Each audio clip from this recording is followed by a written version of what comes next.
بسم الله الرحمن الرحيم. فرصداً waxaan rabaa inaan uga hadlo qalalaaso siyaasadeed, fariimo siyaasadeed oo toddobaadyadii u dambeeyay ka soo yeerayay mas'uuliyiin iyo siyaasiyiin iyo axsaab siyaasadeedba kuwaas oo aan u arkay inay qalbi jab iyo niyad xumo ku ridayaan shacbiga Soomaaliyeed meel kasta oo ka jooga dunida, ha ahaato dalka gudihiisa ama dibadiisa. shacbiga Soomaaliyeed oo ka soo daalay ayna soo ragaadiyeen dagaallo sokeeye, qax iyo barakac iyo dhibaatooyinka ka dhasha, ayaan u dul qaadan karin markay mas'uul ka maqlaan hal kelimad oo xanaf leh, hal kelimad oo wax u dhimaysa karaamada iyo sumcadda magaca Soomaaliyeed, shacabka Soomaaliyeed iyo dowladaba guud ahaan. sidaas darteed ka siyaasi ahaan, ka ra'iisul wasaare hore ahaan, ka aqoon-yahan ahaan waxaa ila gudboonaatay oon u arkay inay tahay waajib saaran inaana ka aamusin qalalaasaha siyaasadeed ee beryahan ragaadiyay dalkeena iyo dadkeena. dowladnimada Soomaaliyeed waa la og yahay taariikhda ay leedahay kadib burburkii dowladdii hore iyo intii ka dambeysay iyo rafaadidii ka dhashay. mar haddii ilaahay sahlay mas-uuliyiin iyo waxgaradna u istaagay in dowlad Soomaaliyeed la helo, ee mar labaad kursigii qaranka looga talinayo villa Soomaaliya la dhigay, ee dowlado si dimuqraadiya isu bedelayay doorashooyin ay soo mareen, waa nasiib darro maanta in shacbiga mirahaas iyo natiijooyinkaas laga qalbi jibiyo, in erayo colaad ah iyo fariimo colaad ah ay ka baxaan warbaahinta oo aanay u dul qaadan karin shacbiga Soomaaliyeed ee tabaalaysa, iyadoo weliba waqtigan lagu jiro fatahaado webiyada iyo roobabku sameeyeen ay dadka ummadda Soomaaliyeed dhibaato ku hayaan, oo waxa noo banaano maanta ay yihiin gurmad iyo taageero iyo taakulayn shacbiga Soomaaliyeed ee waxyeeloobaba. wax kale nooma banaanaan qabaa.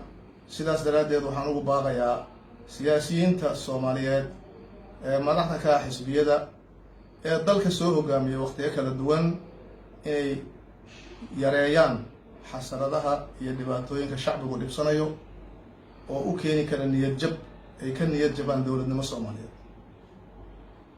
shacbigu uma dul qaadan karo, mas-uuliyadda waa la wadaagaa.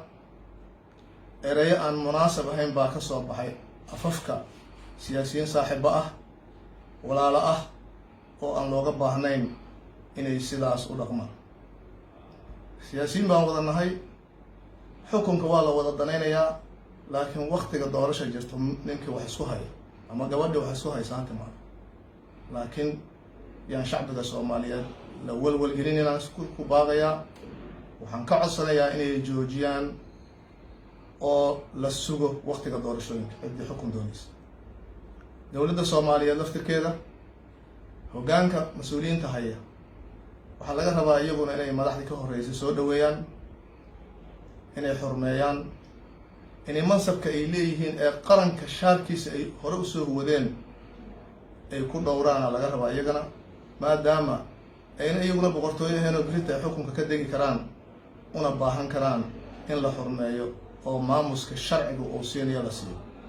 sidaas daraaddeed walaalayaal Soomaaliyeed, shacbi ahaan iyo dowlad ahaan iyo axsaab iyo siyaasiyiin ahaanba waxaan ku baaqayaa in la yareeyo xasaradaha, in la yareeyo dhibaatooyinka ummadda Soomaaliyeed gaari kara haddii la abuuro qalalaaso siyaasadeed iyo mid milatariba.